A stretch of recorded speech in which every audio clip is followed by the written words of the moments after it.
Good morning students. आज का हमारा टॉपिक है एक्सपोनेंट एंड पावर। आज हम देखेंगे कि एक्सपोनेंट और पावर के क्वेश्चंस कैसे लगते हैं। तो पहले उसके लिए क्वेश्चन लगाने से पहले हमको ये जानना होगा कि उनके रूल कैसे होते हैं, क्या क्या रूल होते हैं और उन रूल पे क्वेश्चंस लगाए कैसे जाते हैं। तो सबसे पहले उनके रूल से स्टार्ट करते हैं कि कई सारे रूल हैं, हर रूल को एग्जाम्पल वाइज हम समझते चलते हैं। पहला पहला रूल, रूल नंबर 1। देखते हैं कि रूल नंबर 1 में हमको क्या पता चलेगा। जैसे अगर एक क्वेश्चन हमको दिया हुआ है जिसमें a to the power m into a to the power n, कि a to the power m into a to the power n। अगर हमें इस टाइप के क्वेश्चन दिए हैं जिसमें बेस सेम हो बट पावर डिफरेंट हो, बेस तो एक ही दिख रहा है दोनों में a, लेकिन पावर क्या है, अलग अलग है, तो इस कंडीशन में क्या हो जाएगा, बेस तो वही रह जाएगा, बेस में तो कोई चेंजेस नहीं होगा, लेकिन हम पावर को प्लस कर देंगे m प्लस n। यानी अगर एक क्वेश्चन है जिसमें बेस सेम है लेकिन पावर अलग अलग है, तो उस क्वेश्चन में बेस तो वही रह जाएगा लेकिन दोनों का पावर ऐड कर दिया जाएगा। जैसे एग्जांपल वाइज समझते हैं। एक क्वेश्चन दिया है जिसमें 3 का पावर 3 दिया है और दूसरे तरफ 3 का पावर 4 दिया है, यानी 3 to the power 3 into 3 to the power 4। हम क्या देखते हैं कि इस क्वेश्चन में दोनों बेस सेम है। बेस कौन होता है, नीचे वाला, पावर कौन होता है, ऊपर वाला। पढ़ते कैसे हैं, 3 to the power 3, 3 to the power 4। ठीक है, इस तरह से पढ़ा जाता है। तो हमें क्या दिख रहा है कि दोनों का बेस तो सेम है लेकिन पावर अलग अलग है, तो इस कंडीशन में क्या किया जाएगा, बेस तो वही रह जाएगा लेकिन दोनों का पावर जोड़ दिया जाएगा। बेस तो वही है लेकिन दोनों का पावर प्लस कर दिया गया, जिससे आंसर क्या आ जाएगा, 3 का पावर 7। ठीक, ये इस रूल के अकॉर्डिंग है। Second rule, a to the power m divided a to the power n। ये भी रूल, इसमें क्या हो रहा है, ये तो दोनों था base same but power different और in the form of multiplication, लेकिन ये क्या है, बिल्कुल वैसा ही लेकिन फॉर्म ऑफ डिवीजन है। यहां मल्टीप्लाई किया जा रहा है लेकिन यहां पे डिवाइड किया जा रहा है, तो a to the power m divisible by a to the power n। यानी बेस तो सेम है लेकिन पावर अलग अलग है और हमें करना क्या है, डिवाइड करना है। तो इस कंडीशन में क्या हो जाएगा, बेस तो वही रह जाएगा लेकिन दोनों पावर को क्या कर दिया जाएगा, माइनस कर दिया जाएगा। ऊपर क्या किए थे, दोनों पावर को प्लस किए थे, इस बार दोनों पावर को माइनस कर दिया जाएगा। एग्जांपल वाइज देखते हैं। एक क्वेश्चन है जिसमें 5 का पावर 6 डिवाइडेड 5 का पावर 3 दिया हुआ है। इस क्वेश्चन में हमको क्या दिख रहा है, बेस तो सेम है लेकिन पावर क्या है, अलग अलग है। इस कंडीशन में क्या किया जाएगा, डिवाइड के फॉर्म में बेस तो वही रह जाएगा लेकिन दोनों का पावर माइनस कर दिया जाएगा। यही कह रहा था, बेस तो वही रह जाएगा लेकिन दोनों का पावर माइनस कर दिया जाएगा, तो आंसर क्या आ जाएगा, 5 का पावर 3। थर्ड रूल, अगर एक क्वेश्चन ऐसा दिया हुआ है जिसमें अब हमारा पावर सेम हो जाए, a to the power m into b to the power m। यहां क्या दिख रहा है भाई, इस बार पावर सेम हो गया और बेस हमारा अलग अलग हो गया। इस कंडीशन में क्या होगा, हम a और b का मल्टीप्लाई कर देंगे और पावर वही रह जाएगा। यानी इस बार क्या किया जाएगा, बेस का तो मल्टीप्लीकेशन हो जाएगा लेकिन पावर वही रहेगा। जैसे इसका एग्जांपल अगर देखा जाए, 3 का पावर 2 इंटू 4 का पावर 2। हमको क्या दिख रहा है, बेस तो दोनों अलग अलग है लेकिन पावर सेम है, तो क्या किया जाएगा, दोनों बेस का मल्टीप्लाई हो जाएगा और पावर वही रह जाएगा। दोनों बेस का मल्टीप्लाई हो गया और पावर वही रह जाएगा, तो बेस का मल्टीप्लीकेशन 4 3 जा 12 और पावर क्या रह गया, 2। ठीक, अगला क्वेश्चन, रूल नंबर 4।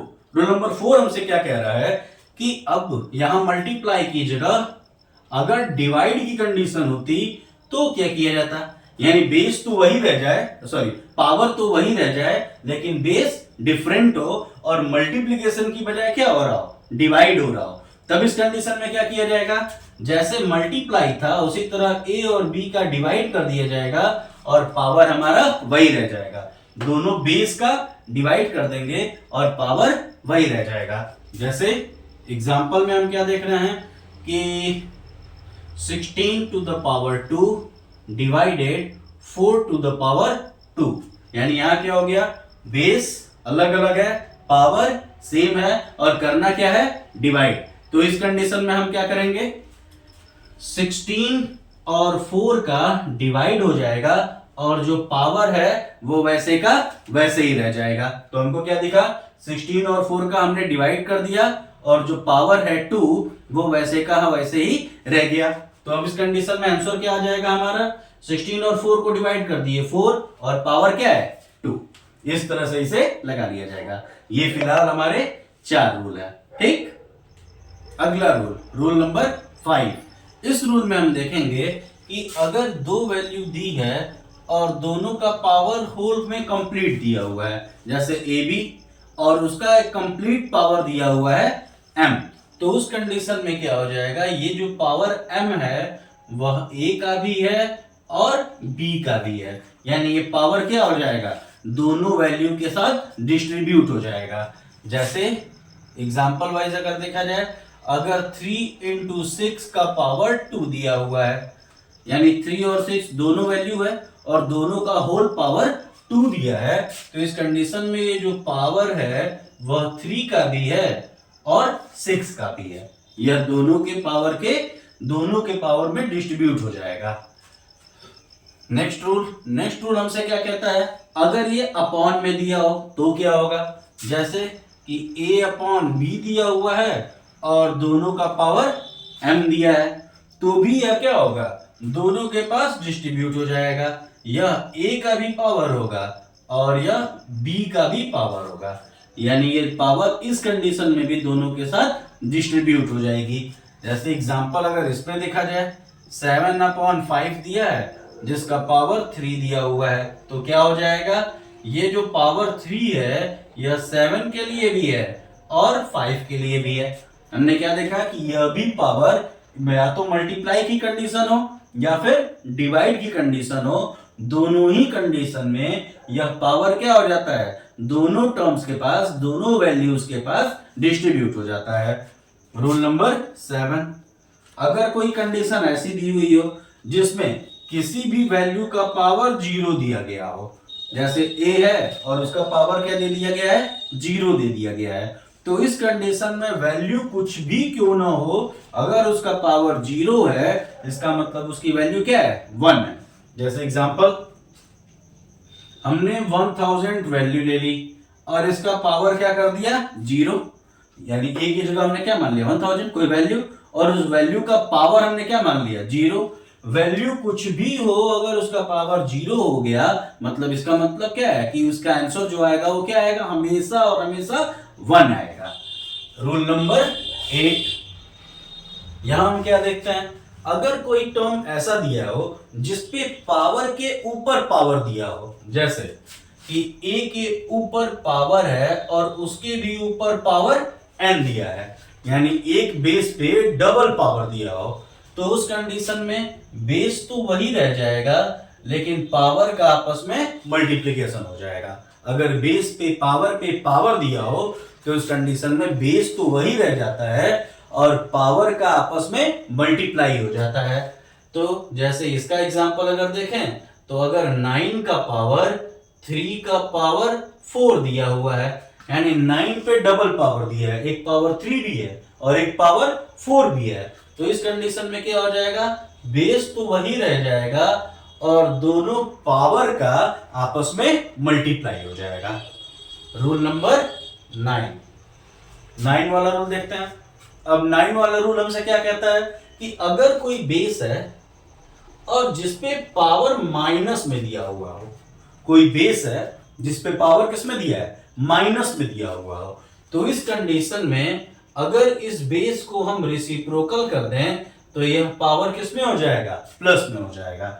अगर बेस का रेसिप्रोकल कर दिया जाए तो इस कंडीशन में यह जो भी पावर माइनस में है यह पावर किसमें बदल जाएगी, प्लस में बदल जाएगी। जैसे इसका एग्जांपल अगर देखा जाए कि 9/7 पे पावर -4 है, 9/7 एक वैल्यू है जिसका पावर क्या है, -4 है, तो इस कंडीशन में वैल्यू का रेसिप्रोकल हो जाएगा और पावर माइनस से किसमें बदल जाएगा, प्लस में बदल जाएगा। वैल्यू क्या है 9/7, पावर किस में है, माइनस में, तो वैल्यू का क्या हो गया, रेसिप्रोकल, डिनोमिनेटर न्यूमरेटर में बदल गया और न्यूमरेटर डिनोमिनेटर में बदल गया, 7/9 हो गया, और पावर माइनस से किस में बदल गई, प्लस में बदल जाती है। रूल नंबर 10, रूल नंबर 10 क्या है भाई, अगर कोई वैल्यू दी है 1/a, यानी बेस कैसा है, अपॉन में है, और इसकी पावर कैसी है, प्लस में है, 1/a बेस है और पावर कैसी है, m, तो इस कंडीशन में जो भी बेस है जब वह सीधा होगा तो यह पावर किस में बदल जाएगा, माइनस में बदल जाएगा। जैसे एग्जांपल अगर लिया जाए, 1/10 दिया है जिसका पावर क्या है, 7, 1/10 जिसका पावर क्या है, 7, तो अगर इस 10 को डिनोमिनेटर से ऊपर ले लिया जाए, यानी अगर इसे न्यूमरेटर बना दिया जाए, तो यह जो 7 अभी प्लस में था, यह 7 अब किस में हो जाएगा, माइनस में हो जाएगा। ये आपके 10 रूल एक्सपोनेंट एंड पावर के, इन्हीं रूल के अकॉर्डिंग सभी क्वेश्चंस सॉल्व होते हैं। ठीक, अब इनसे रिलेटेड क्वेश्चंस देखेंगे। Thank you.